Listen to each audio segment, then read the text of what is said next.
Assalamualaikum warahmatullahi wabarakatuh. Teman-teman, ketemu lagi di bengkel Bapak Servis, bengkel tepatnya teknisi pemula kumpul. Oke teman-teman, kita akan membahas hal yang kemarin atau kelanjutan dari yang kemarin yang saya bilang cukup amat sangat penting untuk diketahui. Jadi kita kemarin membahas tentang sistem SMPS pada televisi, baik itu dari regulator dan bagian horizontal mengadopsi sistem SMPS. Jadi kita akan melihat dan akan membuktikan mungkin apabila saya berbicara masih ada salahnya, akan tetapi kita akan langsung melihat datanya. Jadi kita akan melihat keluaran hertz pada televisi. Nih teman-teman, kita nolkan. Nih kita masuk ke skala hertz dan doakan juga semoga nih video sampai 8 menit biar banyak iklannya. Seperti itu. Jadi ingat, apabila menurut teman-teman nggak penting, silahkan di close saja, nggak jadi masalah. Karena kenapa? Ini hanya sekedar informasi semata, bukan bersifat tutorial. Jadi kalau mau di close, sebodoh amat. Oke, fokus. Awas, jangan kedip. Nih, tolong diperhatikan. Ini televisi yang udah hidup. Televisi yang udah hidup. Jadi kita akan mengukur hertz di bagian keluaran atau di bagian sekunder dari suatu tegangan. Contoh. Nih, ini adalah bagian sekunder dari PLN. Jadi seperti itu, ini adalah bagian sekunder dari PLN dan sekunder PLN itu memiliki 50 hertz. Jadi 220 50 Hz. Oke, kita buktikan. Nih, fokus. Kita akan menempelkan. Nih, fokus pada kabel yang langsung menuju listrik. Mana nih kabelnya? Nih, kabelnya. Nih. Oke, tuh teman-teman, terlihat 50 Hz. Nih, saya besarkan. Silakan dilihat bagian hajatnya. Nih. Ini terukur 50 hajat atau 50 Hz. Jadi santai dulu, saya ngisep rokok dulu biar videonya lama. Oke, halus ya? Halus, kurang ajar. Baru 3 menit. Dan kita akan melihat perbedaan Hz pada rangkaian televisi setelah melewati sebuah transistor atau MOSFET atau yang lain. Maka ini satu seperti biasa kita taruh di ground. Ground mana bang? Terserah, asal jangan taruh di jidat. Seperti itu. Ini kita tempelkan aja di ground.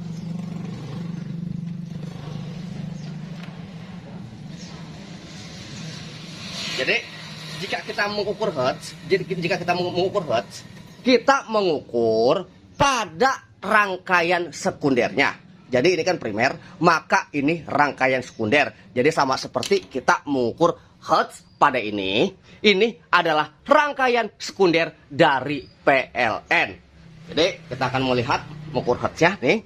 Tadi di sini sudah terlihat 50 hertz. Sekarang kita melihat keluaran dari regulator ini berapa hertz kah?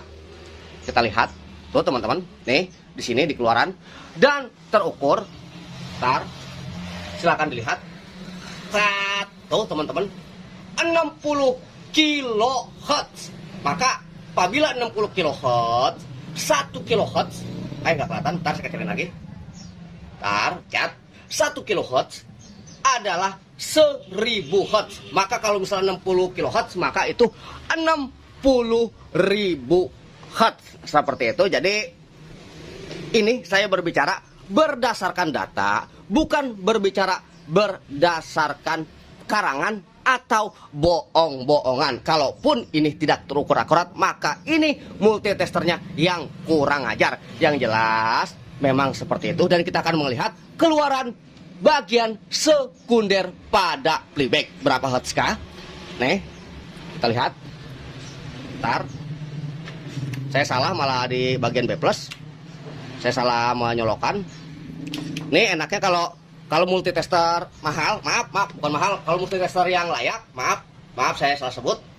Kalau multitester yang layak, walaupun Anda salah puter, ini nggak bakal rusak. Itulah yang sering saya bilang, kalau pengen belajar, jangan sayang modal seperti itu. Jangan teman-teman cuma beli yang, cuma beli yang 40.000, yang dipakai 2 minggu, pasti udah jebol. Apabila teman-teman salah, akhirnya apabila dihitung, sama-sama juga. Ini baru habis 1, yang 40.000 mungkin udah habis 10. Oke, kita lanjut, kita pembahasan yang lain. Dan ini pun bagian hertznya sudah ada. Sekarang kita akan lihat keluaran bagian sekundernya playback. Nih, kita lihat aja di tegangan header atau yang lain, atau di tegangan video, nggak jadi masalah. Yang jelas kita melihat dari bagian sekundernya. Nih, tuh teman-teman, ini terukur sebagai 8 kHz atau 8000 Hz. Karena kenapa? Yang tadi saya bilang 1 kilo sama dengan 1000. Nih, jadi normalnya playback adalah dari 8 sampai mungkin 8 hampir rata-rata 8 kHz. Dan kita lihat juga, bentar saya kecilin lagi. Cat. Dan kita akan melihat juga nih, satu sistem lagi yang membuka tutup nih, bagian dropper transistor horizontal yang kalau nggak salah antara 5 Hz, 5 sampai 8 lah, saya juga lupa karena saya juga jarang mengukur Hz. Yang jelas ini hanya sekedar pengetahuan, bukan Hz tapi kilohertz. Kita akan lihat berapa kilohertz. Oke, saya pun salah tuh. Dia bentar. Tuh, dia kisaran 12 kHz. Tuh teman-teman. Jadi kalau untuk kHz itu, nih wajar karena kenapa ini nggak terlalu menempel, 15 kHz. Pasnya 15 kHz. Jadi seperti itu. Ini ulasan yang kemarin, khawatir teman-teman ada yang apa ya? Ada yang ragu dengan keterangan kemarin saya. Karena kenapa? Saya berbicara berdasarkan apa yang saya alami, bukan mengurang-urangi atau melebih-lebihi. Dan ternyata video baru 7 menit, ngomong apa lagi nih supaya lebih dari 8 menit. Oke, ntar saya minum dulu. Aus.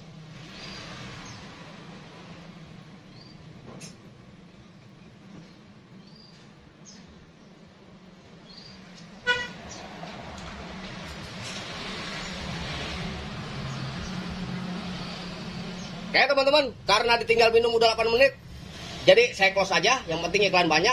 Teman-teman mau ngatain mau kagak, sebodoh amat. Yang jelas begitulah cara saya menerangkannya. Semoga dapat dipahami dan dapat juga untuk mengerti. Kurang lebih saya mohon maaf. Wabillahi taufiq wal hidayah. Wassalamualaikum warahmatullahi wabarakatuh. Alus.